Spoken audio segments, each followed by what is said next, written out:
آپ بالکل یہ نہیں چاہتے تھے کہ ہماری امت کسی تکلیف میں مبتلا ہو، صرف امت ہی نہیں بلکہ پوری انسانیت،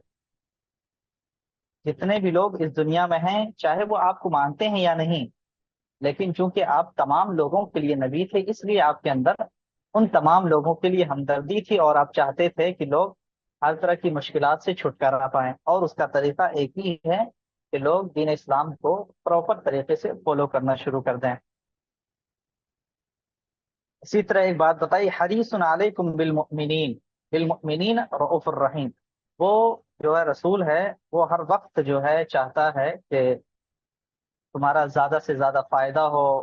تمہیں کسی طرح کا کوئی نقصان نہ پہنچے، اسی طرح تمہارے ساتھ وہ نرم دلی سے پیش آتا ہے۔ مومنین کے ساتھ اسپیشلی جو بات کہی گئی ہے کہ مومنین کے ساتھ اللہ کے رسول جو ہے نرم دلی سے پیش آتے ہیں، اور بہت ہی زیادہ آپ رحم دل ہیں۔ تو اس آیت کے اندر بھی اللہ کے رسول کی پوری نوع انسانی کے ساتھ اور امت مسلمہ کے ساتھ جو خیر خواہی تھی، اس چیز کا تذکرہ کیا گیا ہے۔ یہ جتنی بھی چیزیں، کوالٹیز یہاں بتائی جا رہی ہیں آیتوں کے اندر، یہ وہ چیزیں ہیں جو ہر مسلمان کے دل میں پیدا ہونی چاہیے۔ ایسا نہیں کہ یہ صرف رسول کے ساتھ خاص ہے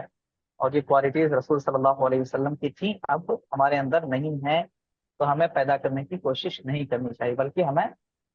ہر وقت یہ کوشش کرنی چاہیے کہ جو بھی خوبیاں اللہ کے رسول کی یا اہل ایمان کی، صحابہ کرام کی بتائی گئی ہیں، وہ ہمارے اندر بھی آئیں۔ اور اس کا فائدہ جو پچھلی آیت کے اندر بتایا گیا تھا کہ لن فضوا من حولک، کہ اگر آپ سخت دل ہوتے تو لوگ آپ کے پاس جمع نہیں ہو پاتے، بکھر جاتے۔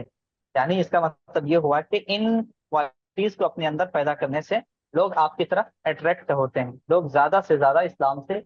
قریب ہوتے ہیں۔ اسی طرح آیت کے اندر یہ بھی کہا گیا ہے قرآن کریم میں کہ ہم نے آپ کو پوری دنیا کے لوگوں کے لیے رحمت بنا کر بھیجا ہے۔ آپ صرف انسان کے لیے نہیں بلکہ جناتوں کے لیے بھی، اور بلکہ دوسری جو مخلوقات ہیں دنیا میں، وہ نان ہیومن کیٹیگری سے جتنی بھی چیزیں آتی ہیں، ان کے ساتھ بھی اللہ کے رسول کی رحم دلی تھی۔ اور اس کا اندازہ ہمیں حدیث سے بھی ہوتا ہے، بہت ساری ایسی روایتیں ملتی ہیں کہ ایک شخص تھا، وہ اپنے اونٹ کو بہت زیادہ تکلیف دیتا تھا، بوجھ ڈالتا تھا، تو ایک مرتبہ ایسا ہوا کہ ایک اونٹنی اللہ کے رسول صلی اللہ علیہ وسلم کے دربار میں آئی، اور مطلب آ کر گھٹنے ٹیک دیے، تو اس سے اللہ کے رسول کو محسوس ہوا کہ یہ بہت زیادہ بوڑھی اور دبلی پتلی اونٹنی ہے، یہ میرے دربار میں آئی ہے، میرے پاس آئی ہے، اس کا مطلب ہے کہ اس کے ساتھ زیادتی ہوتی ہے۔ چنانچہ آپ صلی اللہ علیہ وسلم نے اس اونٹنی کے مالک کو بلایا، اور آپ نے اس سے کہا کہ تم اس کے ساتھ خیرخواہی کا معاملہ کرو اور اس سے زیادہ کام نہ لو، اس لیے کہ یہ بوڑھی ہو چکی ہے۔ اس سے یہ پتہ چل رہا ہے کہ آپ کی جو رحمت کی صفت، وہ صرف انسانوں کے لیے نہیں تھی بلکہ جنات کے لیے بھی، اور دوسری جو مخلوقات ہیں وہ ساری چیزیں بھی اس میں شامل ہیں۔ حضرت عائشہ رضی اللہ تعالی عنہا سے چند صحابہ کرام نے سوال کیا تھا کہ کیف کان خلق رسول اللہ صلی اللہ علیہ وسلم، اللہ کے رسول کا جب انتقال ہو گیا تھا تو کچھ صحابہ کرام آئے اور انہوں نے آپ سے معلوم کرنے کی کوشش کی کہ اللہ کے رسول کا بیہیویئر اور آپ کا اخلاق، کیریکٹر کیسا تھا۔ تو حضرت عائشہ نے بہت ہی شارٹ کٹ انداز میں جواب دیا، کان خلقہ القرآن، اللہ کے رسول کے اخلاق جو ہے وہ پورا قرآن ہے۔ کیا پتہ چلا اس سے؟ قرآن کریم کے اندر اللہ تعالیٰ نے جتنے بھی احکام دیے ہیں، جو فرائض مسلمان پر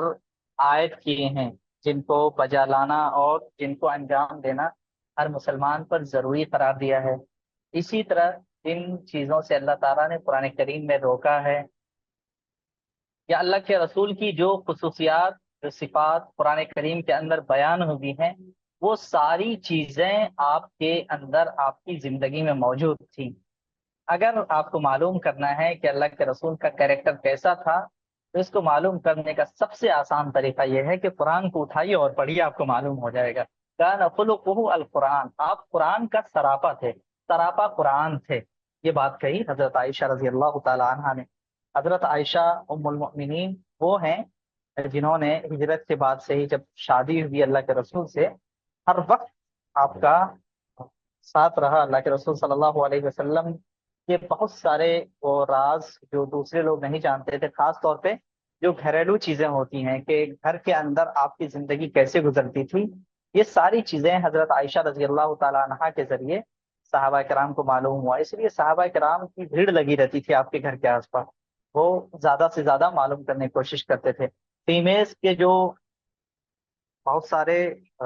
کوشچنس ہوتے ہیں جو وہ کسی مرد سے نہیں پوچھ سکتی ہے، اس طرح کے سوالات بھی عورتیں، خواتین جو صحابیات تھیں،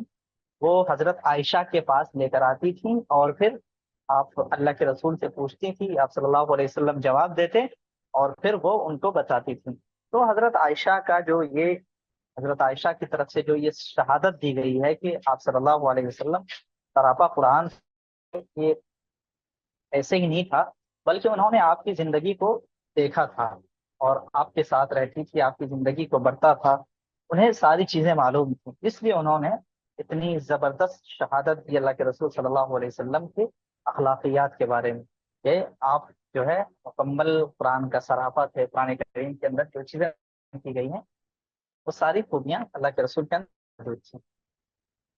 کچھ احادیث میں ہیں قرآن کریم کی، اور بھی آیتیں ہیں جن میں اللہ کے رسول کی خصوصیات بیان کی گئی ہیں۔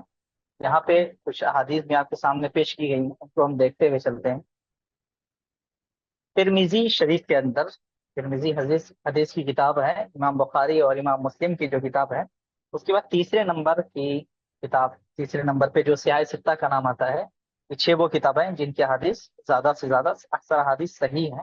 ان میں تیسرے نمبر پر ترمذی کا نام آتا ہے۔ انہوں نے حدیث کا ایک پورا چیپٹر جو ہے شمائل النبی صلی اللہ علیہ وسلم کے نام سے قائم کیا ہے، یعنی اللہ کے رسول صلی اللہ علیہ وسلم کا کیریکٹر،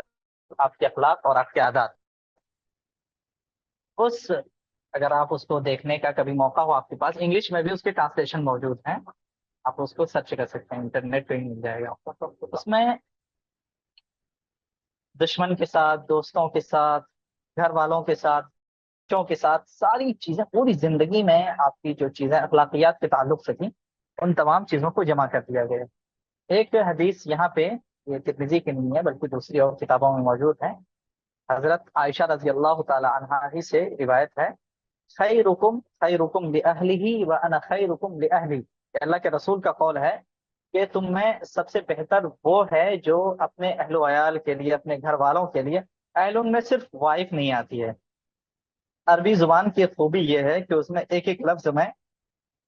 کئی ساری معنی ہوتے ہیں۔ انگلش میں اس کا ٹرانسلیشن وائف بھی کرتے ہیں لوگ، لیکن اس میں وائف بھی شامل ہے، وائف کے ساتھ بچے جو ہوتے ہیں گھر کے، وہ بھی شامل ہوتے ہیں۔ تو پورے گھر والوں کے ساتھ اللہ کے رسول کا کیا معاملہ تھا اور کیسا ہونا چاہیے، اس کو یہاں آپ نے بیان کیا ہے۔ اللہ کے رسول فرماتے ہیں کہ تم میں سب سے بہتر شخص وہ ہے جو اپنے گھر والوں کے لیے، اپنے بیوی بچوں کے لیے، اپنے پیرنٹس کے لیے بہتر ہو۔ وَأَنَا خَيْرُكُمْ لِأَهْلِي، اور میں اپنے گھر والوں کے لیے سب سے زیادہ بہتر ہوں۔ اللہ کے رسول نے خود اپنا ایک ماڈل پیش کیا کہ یہ چیز اتنی اچھی ہے، یہ خوبی اتنی اچھی ہے کہ میں سب سے زیادہ اس خوبی پر خود عمل کرنے والا ہوں، کہ میرا اپنے گھر والوں کے ساتھ بہت ہی اچھا معاملہ رہتا ہے، اور میں کبھی بھی انہیں تکلیف پہنچانے کی یا انہیں کسی مصیبت میں ڈالنے کی کوشش نہیں کرتا ہوں۔ امہات المؤمنین کی بہت ساری روایتیں ایسی ہیں جن سے یہ پتہ چلتا ہے کہ جب اللہ کے رسول گھر کے اندر داخل ہوتے تھے، ایسا نہیں ہے کہ جیسے کسی شخص کو بہت بڑا عہدہ مل جائے تو آپ سوچ سکتے ہیں کہ اس کا ایٹیٹیوڈ کیا ہوگا اور وہ لوگوں سے کس انداز میں بات کرے گا، لیکن اللہ کے رسول جو سید الانبیاء تھے، اور اللہ تعالیٰ نے جن کی دنیا ہی کے اندر مغفرت کر دی تھی، آپ کے اندر اتنی تواضع تھی، اور تواضع کا مطلب ہوتا ہے کہ انسان اپنے آپ کو چھوٹا بنا کر پیش کرے، اگرچہ اللہ تعالیٰ نے آپ کا مقام بہت زیادہ بلند کیا ہے، آپ کے مقابلے میں کوئی نہیں ہے، لیکن اس کے باوجود آپ صلی اللہ علیہ وسلم کے اندر اتنی تواضع تھی کہ آپ گھر کے جو کام ہوتے ہیں وہ سارے خود انجام دیتے تھے، بکری دھونا ہے یا اس طرح کی جو بھی ایکٹیویٹی ہو سکتی ہیں، گھر کی ایکٹیویٹی میں اللہ کے رسول شریک ہوتے تھے اور گھر والوں کا ساتھ دیتے تھے۔ اسی طرح جب بعض احادیث کے اندر یہ بھی ملتی ہے بات کہ جب اللہ کے رسول صلی اللہ علیہ وسلم بہت زیادہ عبادت کرتے تھے، راتوں میں سجدے میں گرے رہتے تھے، تو کوئی صحابی یا پھر امہات المؤمنین میں سے اگر کوئی شخص یہ پوچھتا کہ آپ کو اللہ تعالیٰ نے تو آپ کے گناہ کو معاف کر دیا ہے، تو پھر آپ اتنا کیوں گڑ گڑاتے ہیں ہر وقت خدا تعالیٰ کے دربار میں؟ تو آپ یہ کہتے تھے کہ یہ میں اس لیے کر رہا ہوں تاکہ میں خدا کا شکر گزار بنوں، افلا اکون عبدا شکورا، کہ اللہ تعالیٰ نے مجھے اتنا اونچا مقام دیا ہے تو کیا میں اس کا شکر ادا نہ کروں؟ یعنی شکر ادا کرنے کے لیے اللہ کے رسول صلی اللہ علیہ وسلم ہر وقت خدا کی عبادت میں مشغول رہتے تھے اور اپنے آپ کو بہت ہی چھوٹا بنا کر پیش کرتے تھے۔ یہ بھی روایتوں کے اندر ملتا ہے کہ جب اللہ کے رسول صلی اللہ علیہ وسلم صحابہ کرام کی مجلس میں ہوتے تھے، ایسا نہیں ہوتا تھا کہ آپ اپنے لیے آ، الگ سے کوئی اسپیشل جگہ خاص کرتے تھے اور وہاں جا کے بیٹھتے تھے، بلکہ آپ صحابہ کرام کے بیچ میں انہی جیسے بن کر بیٹھتے تھے۔ اللہ کہ نماز پڑھانا ہو یا خطبہ دینا ہو، کوئی امپورٹنٹ بات کرنی ہو، تو ممبر پر تشریف لے جاتے ہیں۔ نارملی جب آپ کوئی گفتگو کرتے ہیں تو صحابہ کرام کے بیچ میں ہی بیٹھ کر کرتے تھے۔ اسی وجہ سے ہم دیکھتے ہیں کہ جب ہجرت کر کے اللہ کے رسول مدینہ گئے تھے، تو شاید آپ لوگوں نے یہ پڑھا ہوگا کہ جب قباء میں اللہ کے رسول کے ساتھ حضرت ابوبکر بھی تھے، دونوں لوگ جا کر جب قباء میں رکے، تو جن لوگوں نے اللہ کے رسول کو نہیں دیکھا تھا اس سے پہلے، وہ کنفیوز ہو گئے حضرت ابوبکر خدا کے رسول ہیں یا محمد صلی اللہ علیہ وسلم۔ ان کو دونوں لوگوں میں کچھ فرق محسوس نہیں ہو رہا تھا۔ بظاہر مطلب روایتوں سے ایسا اندازہ ہوتا ہے کہ لوگ حضرت ابوبکر کی طرف زیادہ مائل ہوتے تھے، ان کو ایسا لگتا تھا کہ شاید یہی خدا کے رسول ہوں گے، وہ بہت زیادہ کنفیوز ہو رہے تھے۔ تو پھر حضرت ابوبکر کھڑے ہو گئے، حضرت ابوبکر کو محسوس ہو گیا کہ سچویشن یہ ہے کہ لوگ چونکہ اللہ کے رسول کو پہچانتے نہیں اور مجھے بھی نہیں پہچانتے ہیں، اس لیے ان میں کنفیوژن پائے جا رہے ہیں۔ تو آپ نے فوراً کھڑے ہو کر ایک چادر اٹھائی اور اللہ کے رسول کے اوپر سایہ کر دیا دھوپ سے بچانے کے لیے۔ اس سے لوگوں کو اندازہ ہو گیا کہ نبی یہ ہیں اور یہ ان کے ساتھی ہیں۔ تو اس سے ہم اندازہ کر سکتے ہیں کہ اللہ کے رسول کی زندگی کتنی سادہ ہوتی تھی۔ ایسا نہیں تھا کہ آپ کا پہناوا اور آپ کا لباس، آپ کا اوڑھنا بچھونا، اٹھنا بیٹھنا اس طرح کا ہو کہ ایک دم جس طرح شاہ بادشاہ اور بڑے بڑے حکمرانوں کی زندگی ہوتی ہے، ایسی کوئی بھی چیز اللہ کے رسول کی زندگی میں نہیں تھی۔ بہت ہی سمپل انداز میں آپ کی زندگی گزرتی تھی۔ تو گھر والوں کے ساتھ، اچھا گھر والوں میں جو ہمارے انڈر کام کرنے والے لوگ ہوتے ہیں، اگر ان کو بھی شامل کر لیں تو پھر اس کے بارے میں بھی ہم دیکھتے ہیں کہ حضرت محمد صلی اللہ علیہ وسلم کے انڈر میں جو لوگ کام کرنے والے تھے، چاہے وہ اسامہ بن زید ہوں یا اس طرح کے اور بھی مطلب جتنے بھی لوگوں نے اللہ کے رسول کی خدمت کی ہے، ان تمام لوگوں کے بارے میں روایتوں میں یہی ملتا ہے کہ آپ نے کبھی بھی ان کو کسی بات پر ڈانٹا نہیں۔ ایسا ہوا کہ کئی مرتبہ آپ نے کسی غلام کو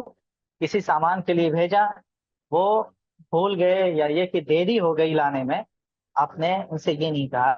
تم اتنی دیر میں کیوں آئے، یا یہ کہ تم نے یہ کام کیوں نہیں کیا۔ بعض صحابہ کرام نے آپ سے پوچھا کہ اللہ کے رسول ہم اپنے غلاموں کو کتنی مرتبہ معاف کریں ایک دن میں؟ کیونکہ ظاہر سی بات ہے اگر آپ نے کسی کو کوئی کام کرنے کو کہا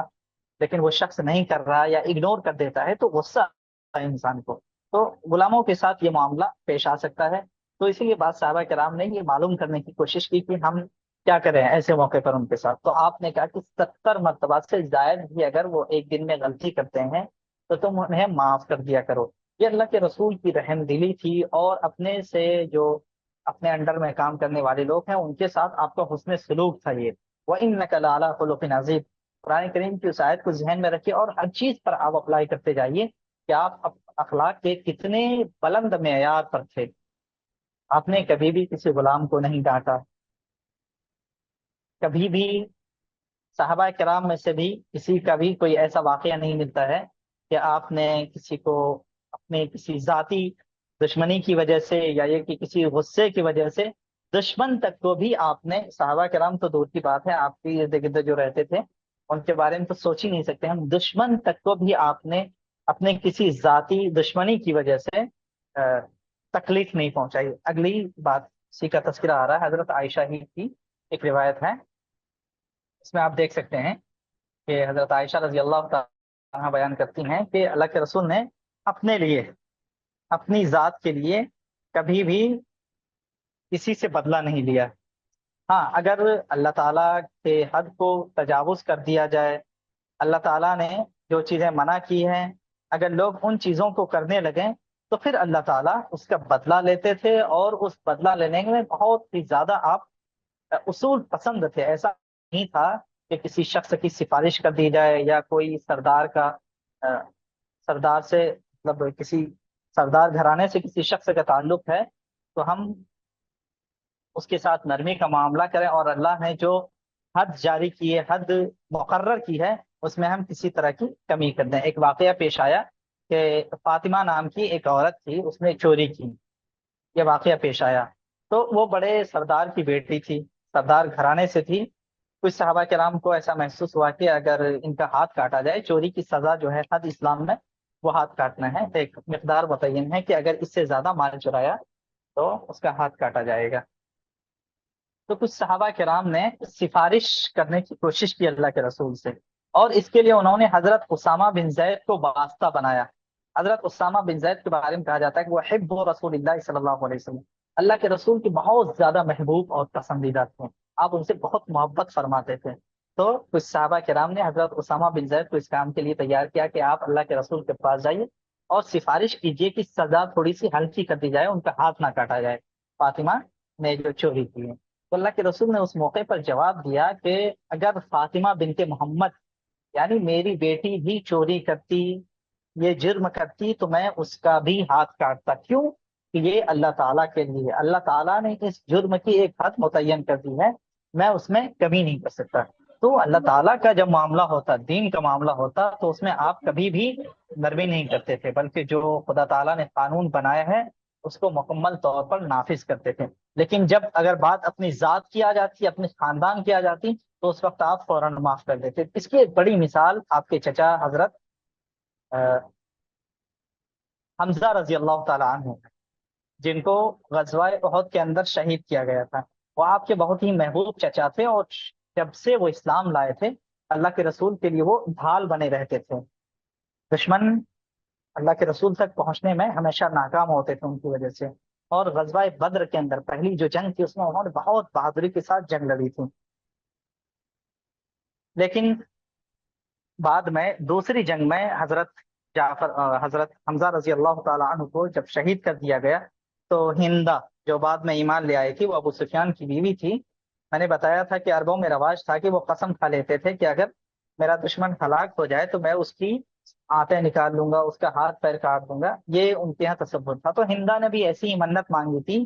کہ میں حمزہ کو اگر شہید کر دیا جائے تو میں حمزہ کی کھوپڑی میں شراب پیوں گی، یا پھر یہ کہ میں جو ہے اس کی آنتیں نکال کے باہر کر دوں گی۔ اور انہوں نے ایسا ہی کیا حضرت حمزہ رضی اللہ تعالی عنہ کے ساتھ، جو سید الشہداء ہیں۔ یہ اللہ کے رسول کے خاندان کا مسئلہ تھا، اگر آپ چاہتے تو ان سے بدلہ لے سکتے تھے۔ ہندا سے فتح مکہ کے موقع پر جب وہ اللہ کے رسول کی خدمت میں حاضر ہوئی تھی تو آپ نے فوراً انہیں معاف کر دیا اور وہ اسلام لے آئی، اپنے وہاں پہ اپنے خاندان کے لیے بدلہ نہیں لیا۔ اسی طرح کئی مرتبہ ایسا بھی ہوا ہے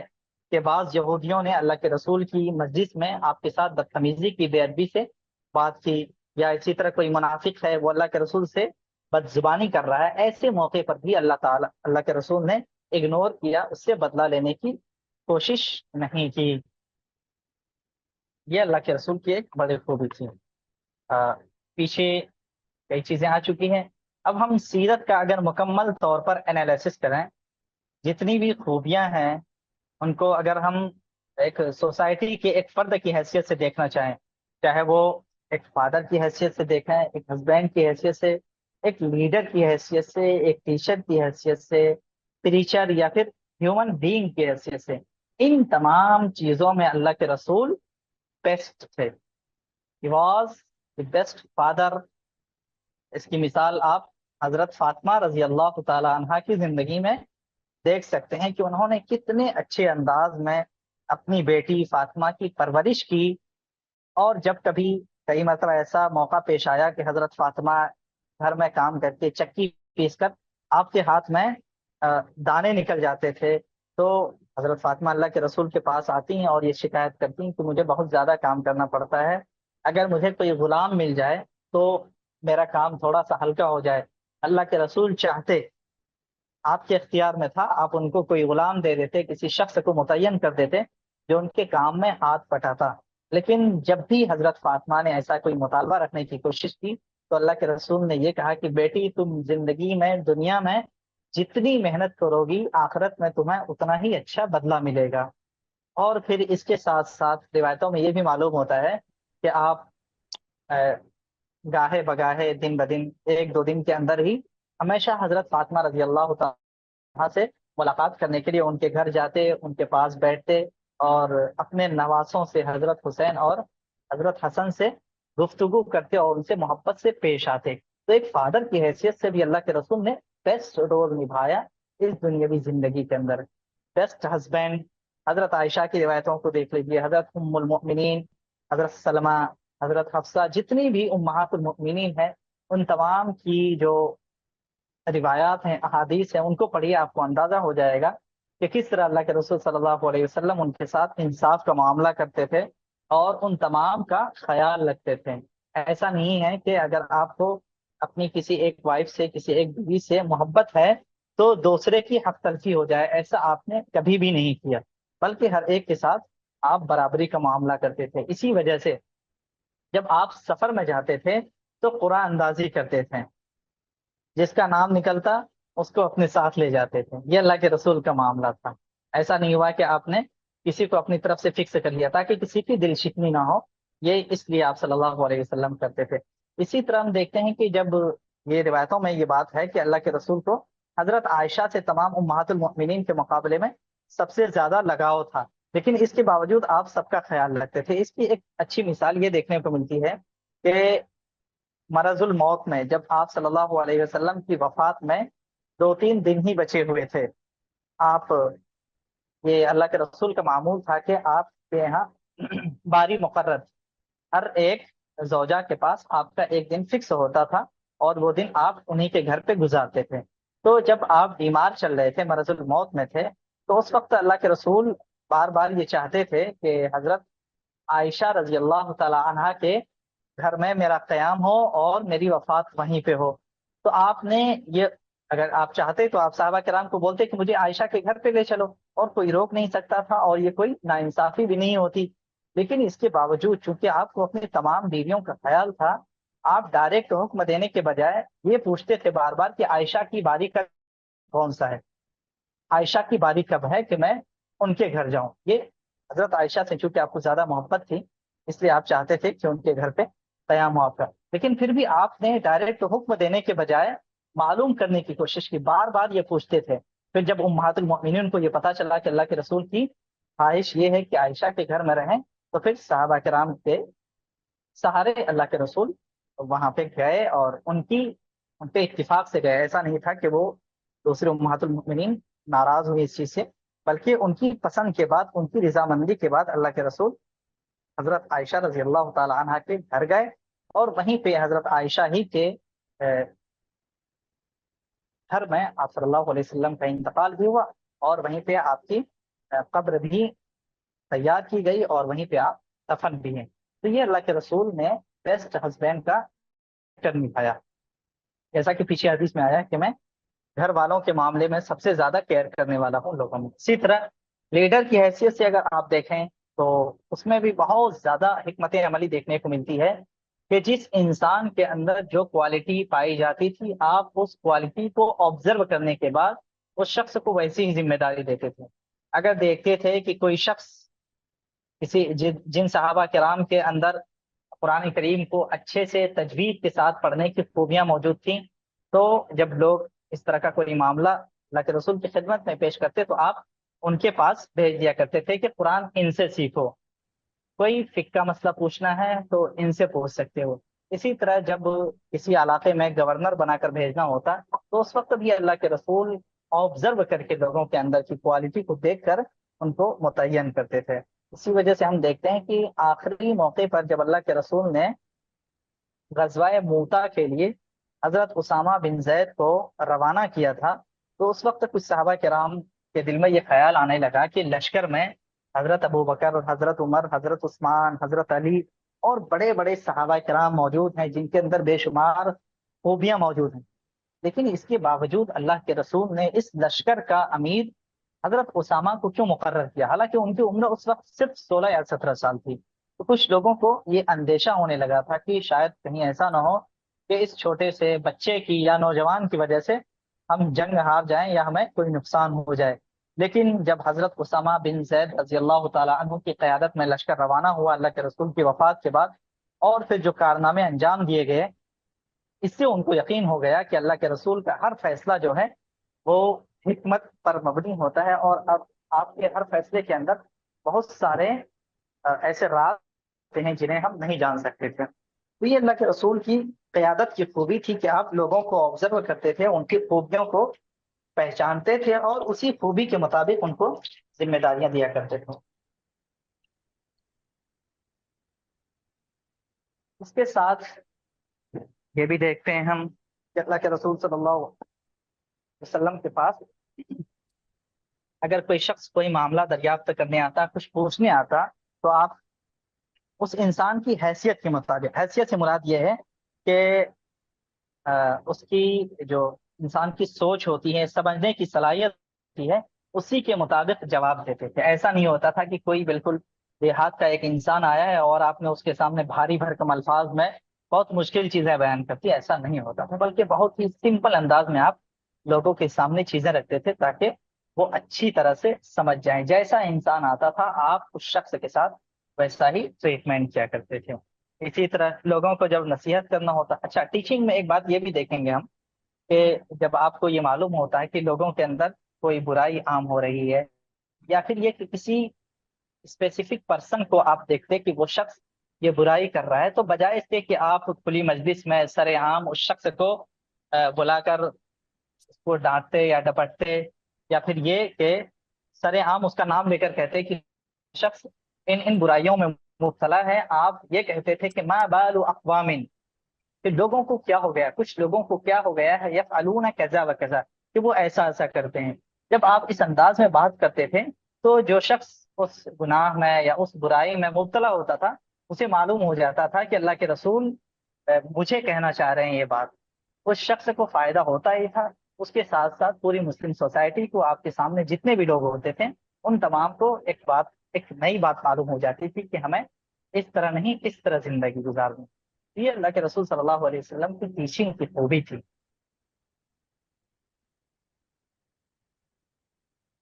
اسی طرح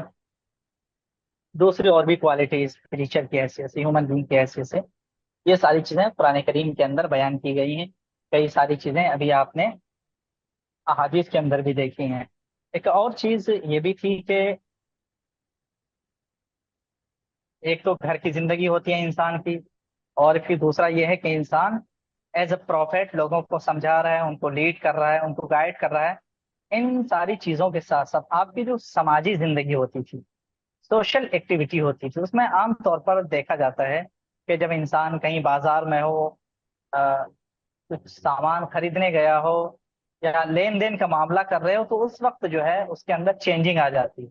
اسی لیے کہتے ہیں نا کہ اگر کسی کو جانچنا ہو، پرکھنا ہو، تو اس سے لین دین کر کے دیکھو، تمہیں معلوم ہو جائے گا کہ وہ کس حیثیت کا انسان ہے۔ تو اس حیثیت سے بھی اللہ کے رسول کے بارے میں جب ہم دیکھتے ہیں کہ جاہلیت میں جب نبی نہیں بنائے گئے تھے تب بھی جب آپ تجارت کرتے تھے تو اس زمانے کے جو آپ کی تجارت کے ساتھی تھے ان میں خود حضرت ابو بکر تھے، اور بھی کچھ لوگوں کا نام تاریخ میں آتا ہے کہ ان کے ساتھ اللہ کے رسول نے کئی مرتبہ لین دین کا معاملہ کیا۔ تو ان لوگوں نے نبی بنائے جانے کے بعد یہ گواہی دی کہ میں نے کبھی بھی 10 سال 15 سال اللہ کے رسول کے ساتھ میں نے لین دین کیا، لیکن کبھی بھی ہم نے ایسا نہیں پایا کہ آپ نے دھوکہ دیا ہو، یا پھر یہ کہ آپ نے جھوٹ بولا ہو ہمارے ساتھ، یا پھر یہ کہ کبھی آپ نے کوئی وعدہ کیا ہو اور وعدہ خلافی کر دی ہو۔ ایسا کوئی بھی معاملہ ہمارے ساتھ پیش نہیں آیا۔ اسی طرح اس حدیث کے اندر جو آپ اسکرین پہ دیکھ رہے ہیں، لم یکن رسول اللہ صلی اللہ علیہ وسلم فاحشا ولا متفحشا، نہ آپ فطری طور پر بد کلام تھے، آپ کی زبان پر کبھی بھی کوئی غلط لفظ نہیں آتا تھا، مذاق میں بھی آپ غیر سنجیدہ الفاظ جنہیں ہم کہتے ہیں کہ انسان مذاق میں کئی مرتبہ کچھ ایسے ورڈس زبان سے ادا کر دیتا ہے جو نارمل حالت میں نہیں بولتا ہے۔ تو ایسا کبھی بھی نہیں ہوا، نہ اللہ کے رسول بد کلامی کرتے تھے اور نہ کبھی جان بوجھ کر۔ ایک تو یہ ہوتا ہے کہ انسان کی فطرت میں کوئی چیز داخل ہے، کوئی برائی ہے وہ ہے، اور دوسرا یہ کہ کئی مرتبہ انسان جو ہے حالات کے اعتبار سے اپنے آپ کو سخت بنا لیتا ہے یا برے الفاظ اس کی زبان پر آ جاتے ہیں۔ ایسا کوئی بھی معاملہ آپ کے ساتھ پیش نہیں آیا، اور نہ آپ بازار میں چیخنے چلانے والے تھے۔ جب آپ کو کوئی سامان خریدنا ہوتا تو آپ خاموشی کے ساتھ جاتے اور وہاں سے سامان خرید کر لے آتے۔ اسی طرح ولا یجزی بالسیئہ، آپ کبھی بھی کسی برائی کا بدلہ برائی سے نہیں دیتے تھے۔ جیسے کہ پیچھے بات آ چکی ہے کہ اگر کسی نے آپ کے ساتھ بدسلوکی کی، چاہے وہ یہودی ہی کیوں نہ ہو، تو آپ نے کبھی بھی اپنی ذات کے لیے بدلہ نہیں لیا۔ ولیکن یعفو ویصفح، لیکن آپ کیا کرتے تھے؟ معاف کر دیتے تھے، درگزر فرما دیتے تھے۔ یہ معافی اور درگزر کرنے کی خوبی اللہ کے رسول کے اندر اتنی زیادہ تھی کہ فتح مکہ کے موقع پر ہم دیکھتے ہیں کہ وہ لوگ جو برسوں سے آپ کے اور مسلمانوں کے دشمن بنے ہوئے تھے، مکہ کے لوگ، اور جنہوں نے ہر موقع پر آپ کی راہ میں مشکلات کو ڈالنے کی کوشش کی، ایسے لوگوں پر جب فتح حاصل ہو گئی تو آپ چاہتے تو ان کو سخت سے سزا دے سکتے تھے، لیکن آپ نے انہیں کیا کہا کہ میں تمہیں ایسے ہی معاف کرتا ہوں جس طرح ہمارے بھائی یوسف نے اپنے بھائیوں کو معاف کیا تھا۔ حضرت یوسف علیہ السلاۃ والسلام کے بارے میں معلوم ہے کہ ان کے بھائیوں نے انہیں کتنا ستایا تھا، کنویں میں ڈال دیا۔ اس سے آگے کوئی حد نہیں ہو سکتی کہ انسان اتنی دشمنی پر اتر جائے کہ کسی کی جان پر تل جائے، اور ان کے بھائیوں نے ایسا ہی کیا کہ ان کو کنویں میں لے جا کر ڈال دیا تاکہ وہ وہیں مر جائے۔ لیکن ہوا یہ کہ اللہ تعالیٰ نے ان کو عرش پر بٹھایا، اور پھر جب دوبارہ اپنے بھائیوں سے سامنا ہوا تو ان کے بھائی جب ان کے سامنے بالکل مجبور اور پیپرز ہو کر گئے تھے، تو اس وقت حضرت یوسف علیہ السلام والسلام نے کہا تھا لا تثریب علیکم اليوم، تم پر کوئی زیادتی نہیں آج، تم نے اس سے پہلے جو بھی گناہ کیے، میرے ساتھ جو بھی بدسلوکی کی، میں تمہیں معاف کرتا ہوں۔ سیم یہی بات اللہ کے رسول نے فتح مکہ کے دن کہی تھی کہ میں وہی بات کہوں گا جو میرے بھائی یوسف نے کہی تھی، لا تثریب علیکم اليوم اذهبوا فانتم مطلقاء، جاؤ تم سب آزاد ہو، آج کسی کے ساتھ کوئی زیادتی نہیں کی جائے گی۔ صرف دو تین لوگوں کا واقعہ، دو لوگوں کے بارے میں یہ تاریخ میں آتا ہے کہ فتح مکہ کے موقع پر اللہ کے رسول نے اعلان کیا کہ ان دونوں کا خون ہدر ہو چکا ہے، یعنی یہ دونوں جہاں بھی ملے ان کو قتل کر دیا جائے۔ یہ حکم آپ نے اس لیے دیا تھا کہ یہ دونوں لوگ بہت زیادہ شریر قسم کے تھے، فتنہ پرور لوگ تھے، یہ ہر حد کو پار کر چکے تھے۔ تو دو لوگوں کے بارے میں آپ نے بات کہی تھی، باقی جتنے بھی لوگ تھے ان میں جن میں آپ سے اللہ کے رسول صلی اللہ علیہ وسلم نے جن لوگوں کو معاف کیا تھا ان میں ابو سفیان بھی ہیں، جو اسی وقت ایک دم بالکل حال میں ایمان لے کر آئے تھے۔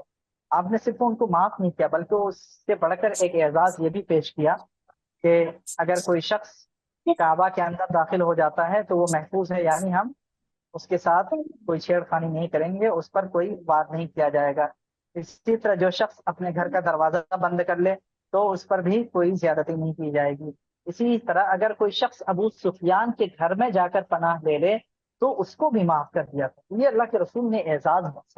بخشا حضرت ابو سفیان کو، جو اس سے پہلے اسلام کے بڑے دشمنوں میں شمار کیے جاتے تھے اور ہر وقت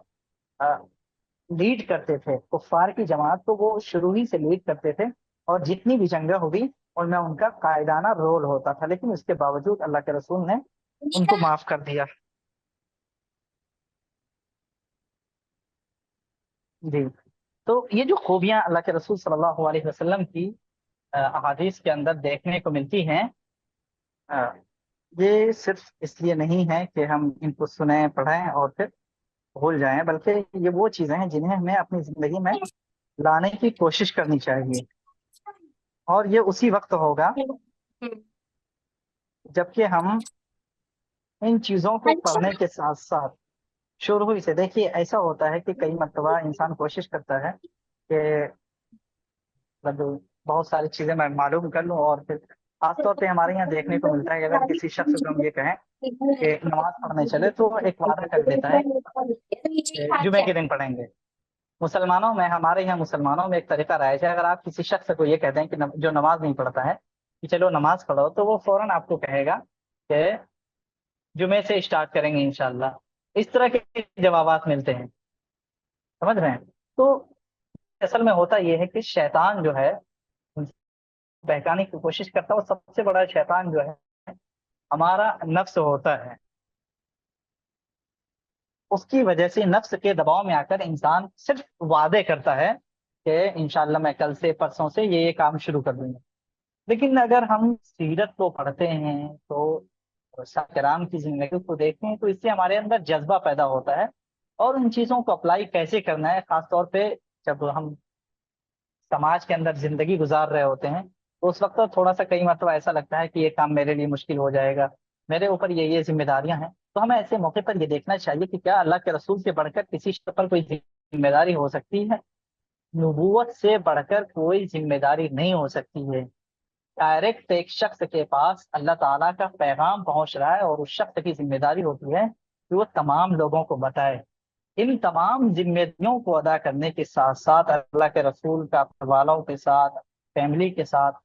خاندان کے ساتھ، سوسائٹی کے ساتھ، دشمنوں کے ساتھ جو معاملہ تھا، ان چیزوں کو دیکھ کر یہ معلوم ہوتا ہے کہ ان چیزوں کو ہماری زندگی میں اپلائی کرنا کوئی بھی مشکل کام نہیں ہے۔ بس شرط یہ ہے کہ ہمارا